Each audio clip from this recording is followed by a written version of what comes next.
Welcome to Face2Face. This is a show about change and what's next. It's a show that asks questions and peels back the layers of our average everyday experience and goes beyond scratching the surface. We interview people doing incredible things who are making a difference around the globe. Join me as we listen in and get one step closer to understanding that big ideas shared create collaboration. Collaboration can inspire community, and communities create social change. I'm David Peck, and this is Face2Face.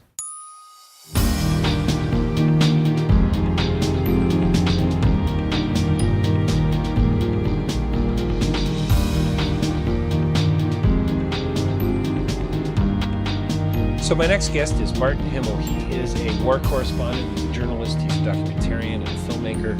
He is a very interesting guy, and we are talking today about his new film, Secrets of Survival, which is going to be airing on the documentary channel in the very near future on CBC. Check it out online. You can find him online, Martin Himel, martin-himel.com, and check out the film and the blurb on it and the trailer, Secrets of Survival on CBC's site. Martin and I, he was calling in, or I was calling him in Tel Aviv, and we had a great line and a real opportunity to talk about a whole lot of things. We talk about family, and we talk about isolation and identity, and we talk about loneliness, and we talk about being included and this sense of the past and coming to terms with, you know, I guess you could say the family secrets that we all have. And so I think you're going to really enjoy the conversation. There's a lot going on here.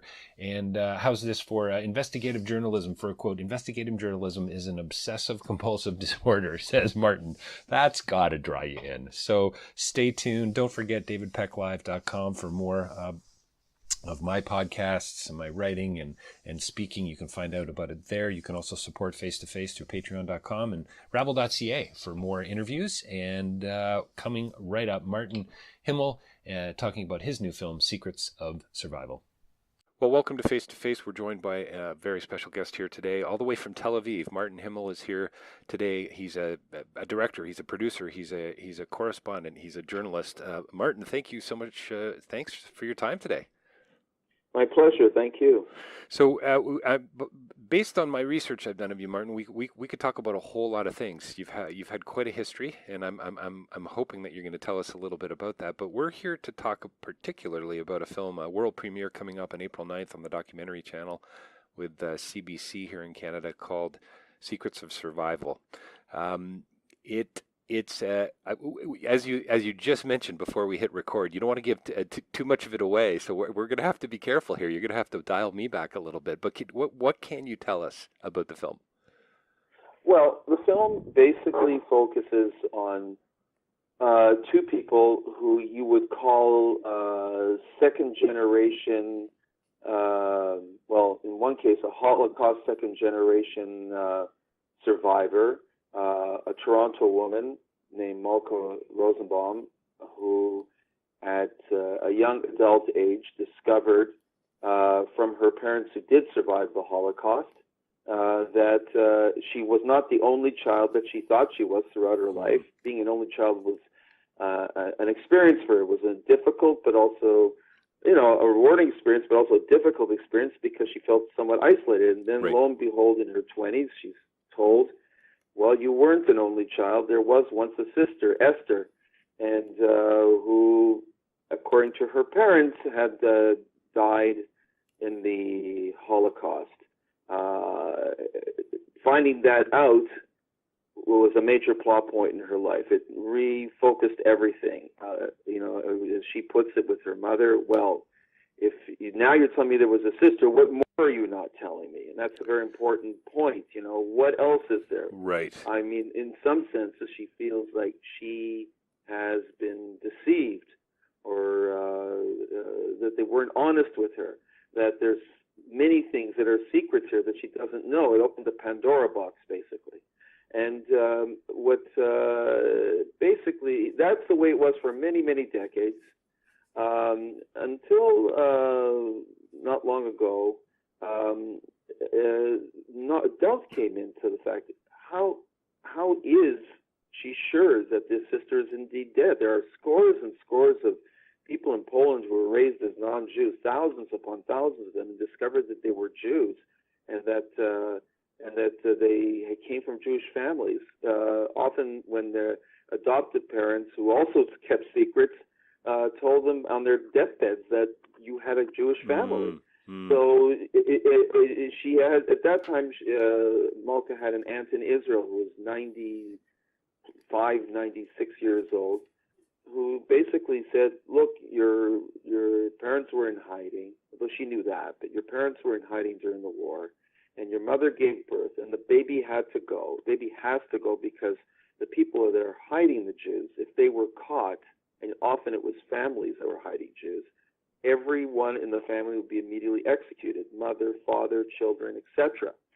No questions asked, immediately taken out and shot along with the Jews.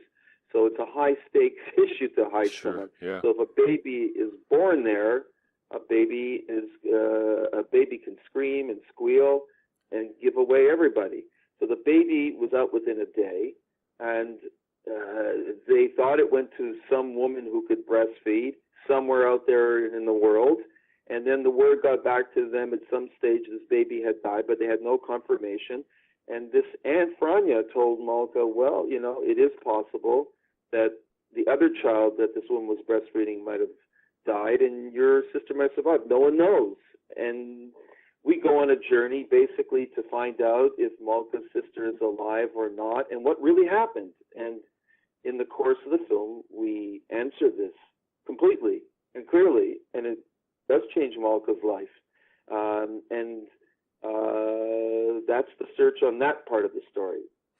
Then we go across, if you want to call it enemy lines. Right. Into a completely different... That was going to be a question for sure. How intentional was that decision, going across enemy lines? Actually, it was not intentional. I must tell you, it only came when we were looking with a lot of people to see what story we can came to, and we didn't know what story was going to develop. But once it did develop, it is across enemy lines. It was really something ipso facto, not something that I planned out. Much of what happens here is not planning, it's reacting. Right. And so there are different people we were searching to see what stories we can get, and then we see certain stories went and certain stories did not, and this story did go, and that story is Jürgen Ullott, who was born in post-war Germany to a German family outside of Frankfurt, and like many German families, his mother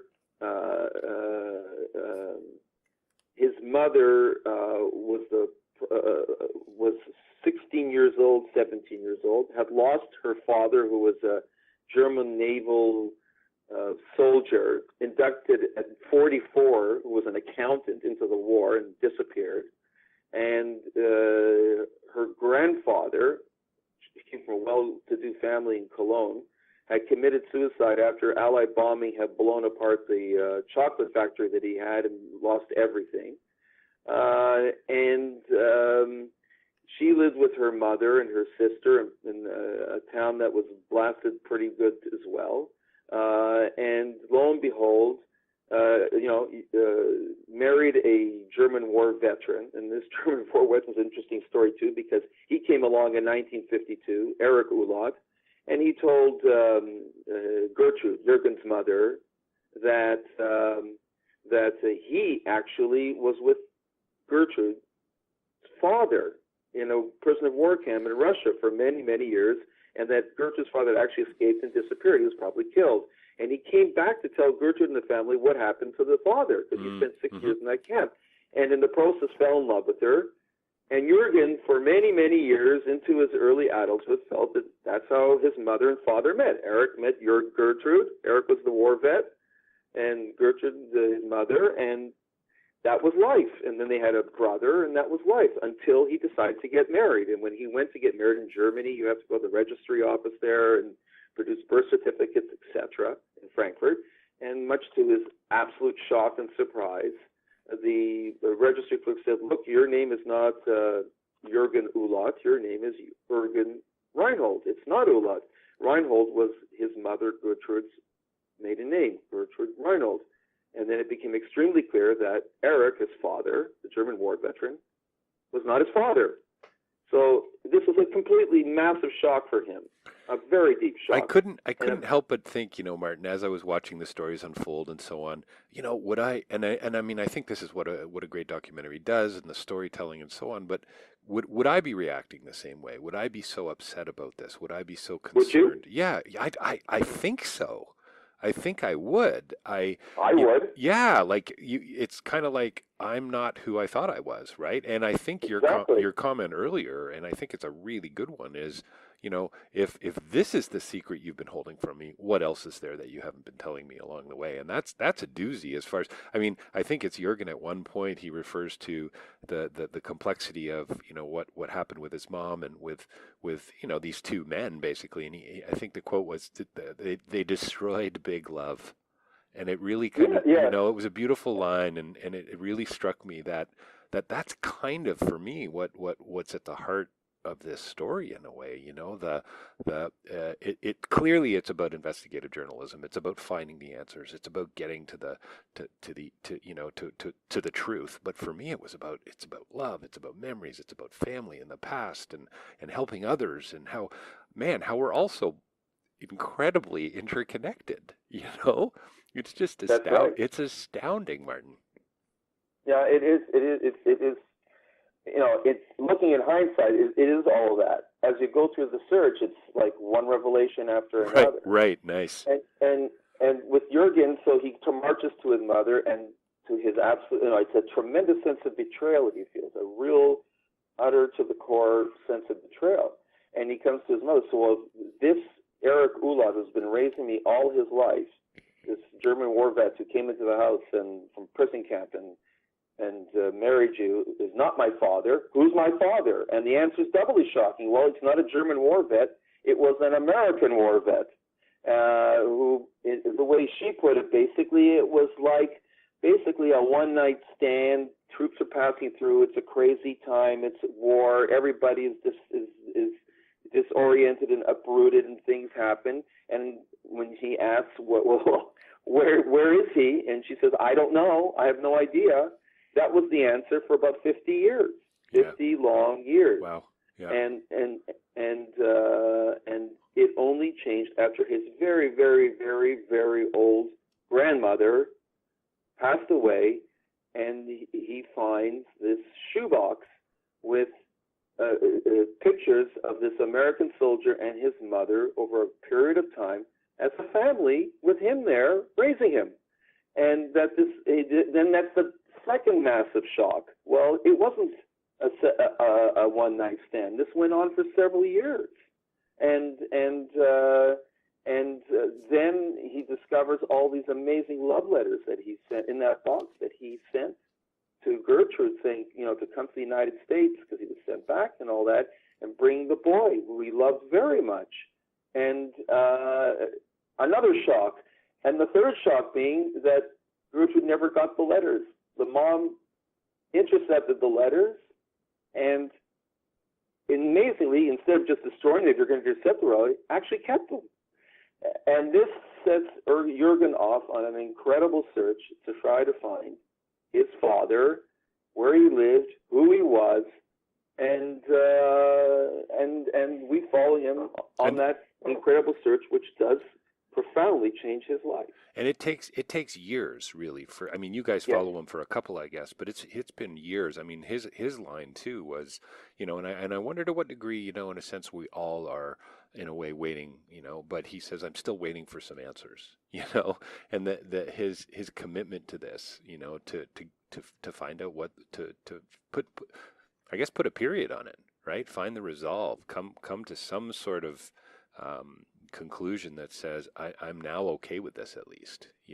Well, you want to know something. I think all of us, in whatever searches we take, we all want to put that final period, but after all, we never really do put a final period.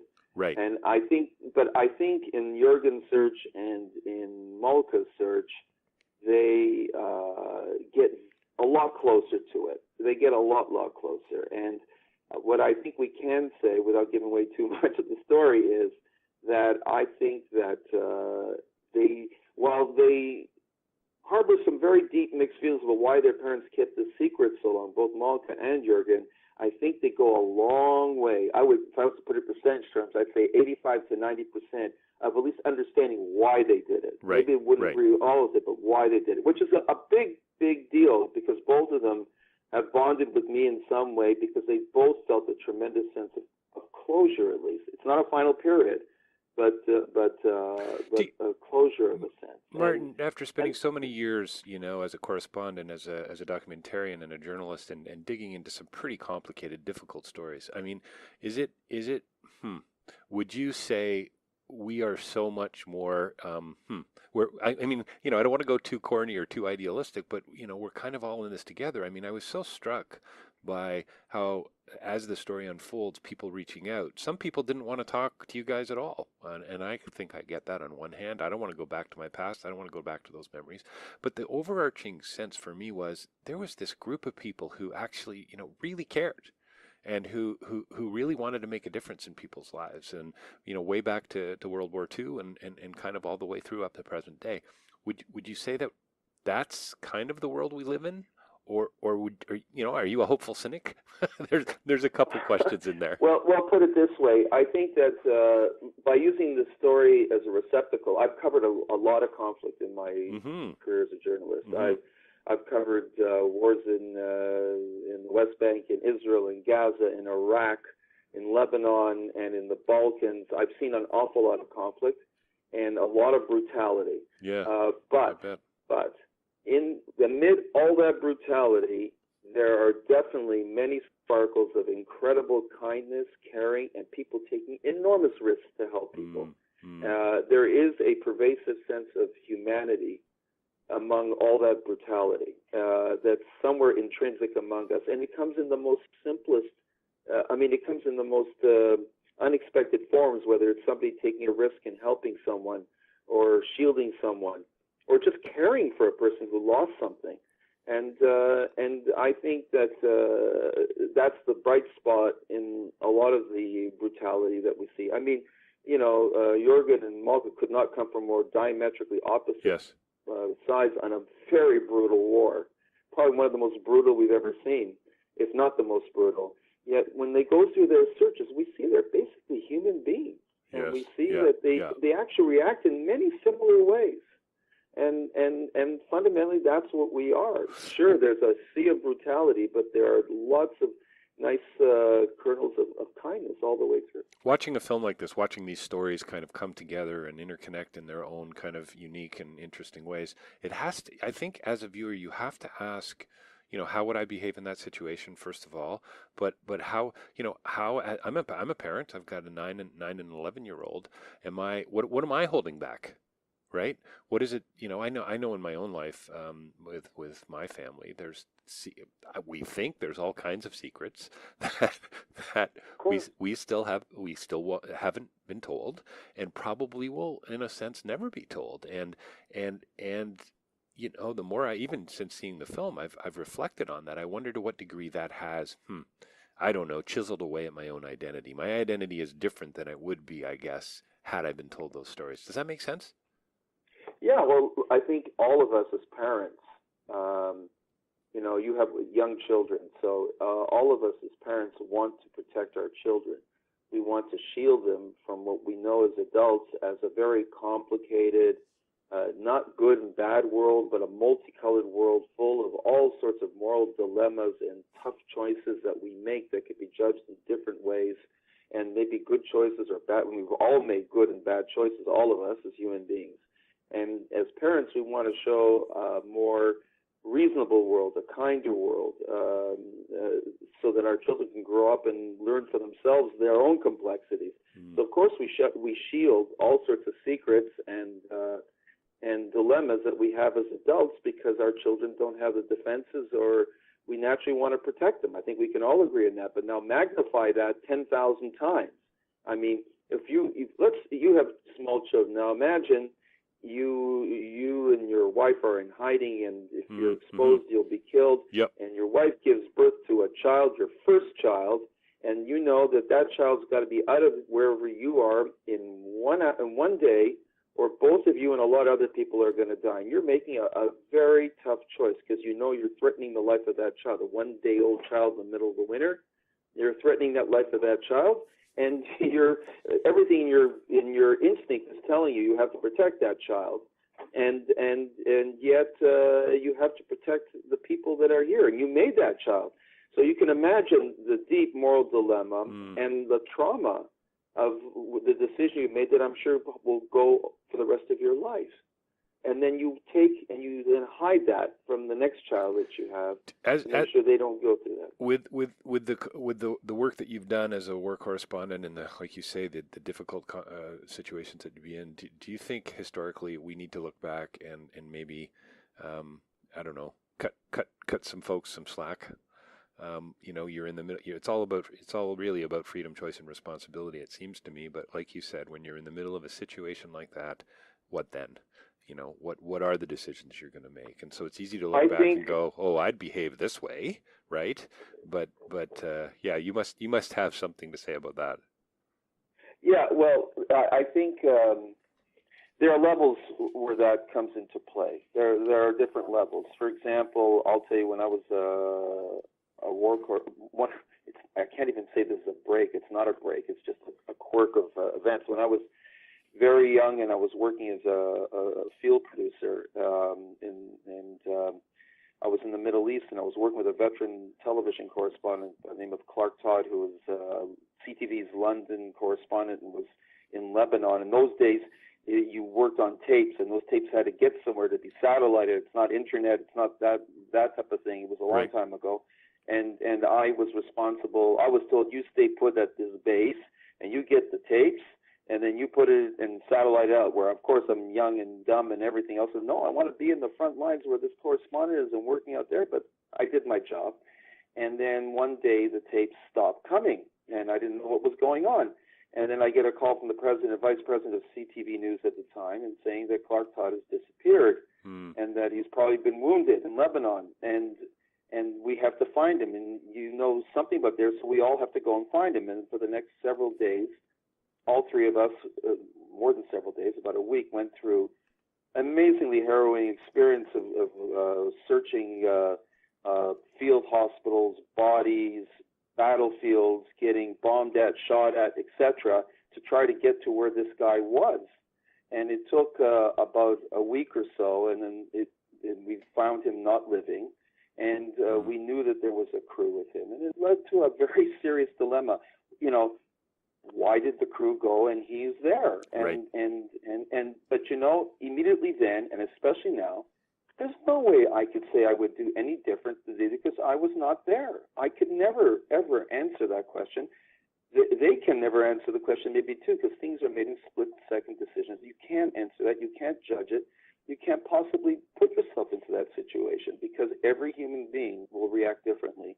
And there's no right or wrong in that situation. So the only sad thing is this man lost his life. Yeah. Well, and it's talk about relevant, and just in the last, two days ago, the two bodies of the UN researchers found in the DR Congo. I don't know if you're familiar with it or not, but it's just been all over the news in the last couple of days. And you gotta. I mean, I've got so many questions for you, based on that. But what drives you to do the work that you do in the first place? But and I want to come back to that in a second if we can. But I wonder, is there a way, Martin, to prepare for that kind of thing?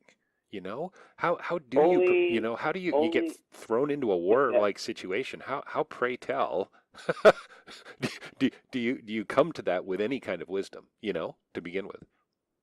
Every human being reacts differently to stressful situations of all sorts. It doesn't have to be a war. It could be a car accident. It could be just a crisis, an emotional crisis. It could be a lot. Every human being reacts differently. If anything, this has told me is you can get the toughest person or the weakest person, somebody you think will crack immediately and somebody that wouldn't, and you have no idea how a person will react in any given situation. It's unpredictable. The only thing you can prepare for is by gaining experience in a controlled manner in those situations with a limited responsibility, and to acquire some basic medical knowledge that if somebody, God forbid, does get hurt, you know how to at least deal with the very basics. That's about all that you can do, and the rest is just sheer experience. And for me, that experience, I was only 26 years old, taught me an extremely important lesson that many journalists unfortunately fall victim to, and as we have an illusion of vulnerability. We think when we're in a conflict zone, because we are not a fighter, we're not a combatant, we're not holding weapons, that we have an illusion of vulnerability, as if all the sides are going to respect that, which is a total illusion. Right. And that's how many correspondents and others get killed, hurt, etc., because there is no illusion of vulnerability. There is no such respect. It's basically you have to be extremely careful in how you do things. And I learned very, very fast at the beginning of my career that things can go terribly wrong, and that's a healthy respect of fear that keeps you going in the right direction. So if you weren't if you weren't a war correspondent, if you weren't a journalist in the sense in the way that you have been as you look back on your career, do you think you would have been a detective, a mystery novelist? I have absolutely no idea. It's again one of those. Life doesn't just life works in a certain way. I didn't plan a lot of this. Yeah, no, it's true. It's so interesting how things play out. But there must be something about getting to the kernel, getting to the truth, getting to the bottom of it that is so that's the fire in your belly, if you will. Well, the investigative journalism is a compulsion. It's a form of a compulsion, and it's sort of like an obsessive compulsive disorder. you have to be obsessed with something, but not to the point of an emotional disturbance, or you'll never get anywhere. Right. But you've got to be a bit obsessive compulsive to have the drive and the force to actually keep going to get to whatever it is you're going. Because a lot of this doesn't involve just working. It involves you've got to be thinking about it a lot and constantly going over it, and then seeing this opportunity and driving for it. And so without that, you're not you can't really do it, because it's just a little bit too crazy. Is it the truth that drives you? I wouldn't put it like I wouldn't. I don't believe in absolute truth. Okay. I don't believe there is one real truth. I think there's relative truth, but I think it's to get to the bottom of whatever you're going for. Like when I started with let's stick with this film. Yeah, sure, absolutely. Which, really, by the way, is airing on April the 9th for our listeners on the documentary channel. At 9 p.m. Eastern. 9 p.m. Eastern, and I think it's going to be repeated a couple of weeks later, and I'm going to get to the bottom of that too before our interview ends. I believe it's on the 26th. There you go. You've already done it. Yeah. Thanks. Sure. Basically, when I understood, I spend a lot of time, people, when they tell their stories, are very emotional about it, and they're very disoriented, and they tell things in mumbo-jumbo. They leave out a tremendous amount of facts, and what they leave out is sometimes extremely interesting. Right. And then you discover it afterwards, and it's not done consciously. It's all done unconsciously. So with Malka, I spent a lot of time trying to understand the story, and to really understand what was going on and who knew what. And there was many facts that didn't make any sense. But when I did get to the kernel of it, that there's a sister out there that maybe is alive and maybe not, and there's a whole story behind this sister, I had to absolutely know what happened to this sister. I had to knowing full well the odds are really stacked against me. There are too many people who have died, and too many survivors have died, too many witnesses have died, too many other people have gone, and I just, I said, okay, well, we're already on this search. If we don't find out, well, then we don't find out. We'll just go with it where we can go and see. It's a story in itself.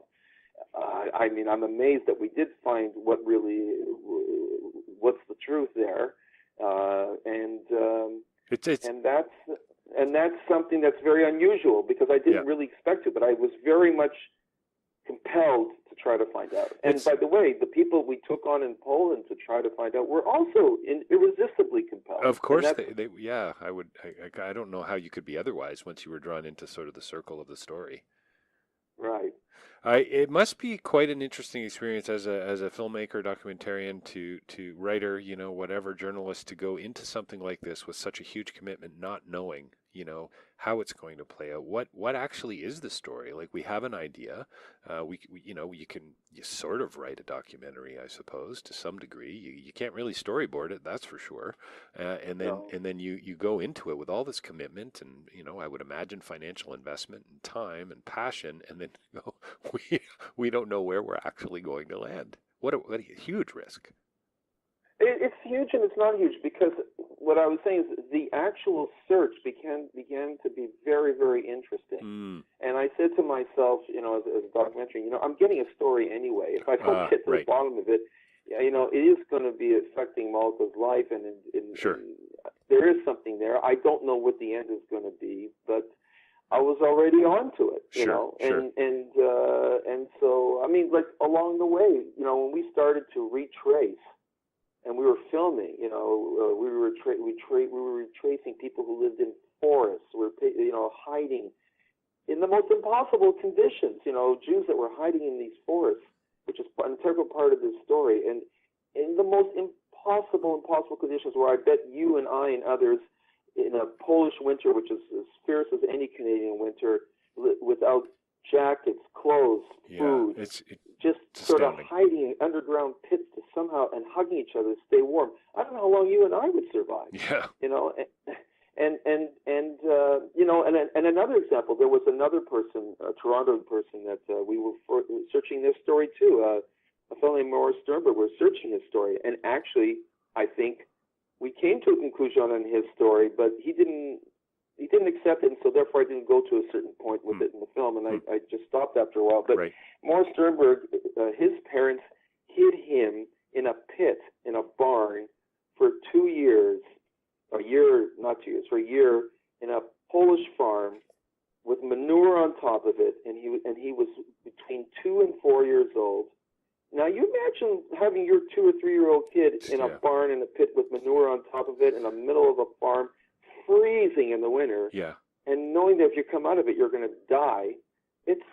You really wonder. So, in essence, when I filmed these places, I said, well, here's a story in itself. If I don't get to the bottom of it, I'm getting, and then we spoke to survivors, people who lived in this forest, and of 1,000 Jews who hid in this forest, only 40 survived, and we spoke to one of the 40. Yeah, no, actually 2 of the 40. It's got to feel like a real privilege to be able to sort of shine the light into some of these people's lives and these stories, and peel back the layers.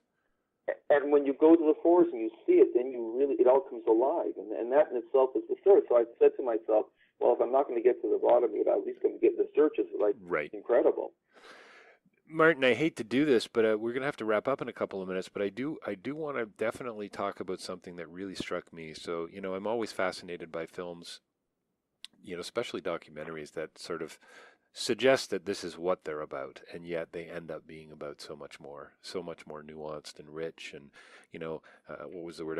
Interconnected. There's a complexity to your film and to the story, and this is about isolation and family and truth and the past and memories and love, and we could identity, right? And helping others, reaching out. And it's crazy to me, all the layers on what appears to be, as I think the blurb on CBC's website talks about an engrossing mystery, right? This is, but it's so much more than that. And one of the things that really struck me, and it is absolutely palpable in your film, is this sense of family, this sense of finding my way back home. And I've talked about that before with other documentarians over the years. I got a little bit of a shiver there as I mentioned it to you, but it really comes through in Jürgen's story, I think, and how, he said he just really wanted, I guess he really desperately wanted and needed to meet his real dad and essentially hug him at one point, I think he says in the film, right? That's what I really missed. And so I was just struck with the sense of, finding our way back home. We're all a little disconnected. We're all kind of out there looking for a community, looking for friendships, looking for our parents. Whatever it is, it's a metaphor for something else, if that makes any sense at all. Yeah, well, Jürgen always, and it's interesting he says that Jürgen always felt somewhat out of place in his family. Mm-hmm. He didn't look like his father. Right. Not even very much like his mother, but the real father, and we see the photos and start the search, an amazing resemblance, Yes. an astounding resemblance. He is really looking for a sense of belonging, and in his emotional mind, he felt, rightly or wrongly, and it's not important if it's right or wrong, that somehow by finding that father and finding his life, he will find the emotional home that he sort of feels he never really had.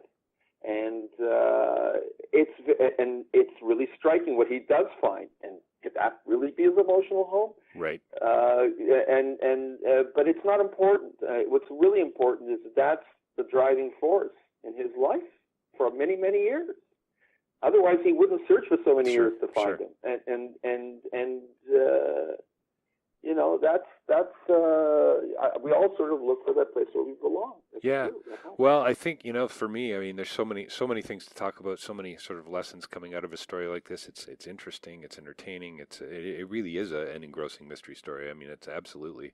But I think there's a lot more going on here than meets the eye, and I love this idea of inclusion over exclusion. I think for me, that's one of the bigger messages of your film, is that we all do need to either be embraced or to embrace, if that makes sense, as a parent, as a friend, as a teacher, as a priest, as a politician. I would buy that interpretation.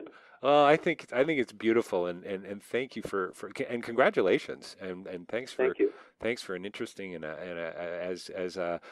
as I think somebody said in one of the pieces I read, has all the, quote, ingredients of a classic, close quote. Martin Himel here with us today, talking about Secrets of Survival. It is going to be world premiering on the documentary channel on Sunday, April 9th at 9 p.m. Eastern Standard Time, 10 Pacific. And it's going to follow up is when, Martin? April 26th. I don't have the exact time, but April 26th. Yeah, so check it out online. You can find it on CBC's documentary site, and also check out martin-himel.com, martin-himel.com online as well. Martin, thanks so much for your time. Direct from Tel Aviv, man. Sounds like you were around the corner, and I always still marvel at that. It's been here we are. Wonderful conversation. Thanks so much. Thank you. Thank you very much.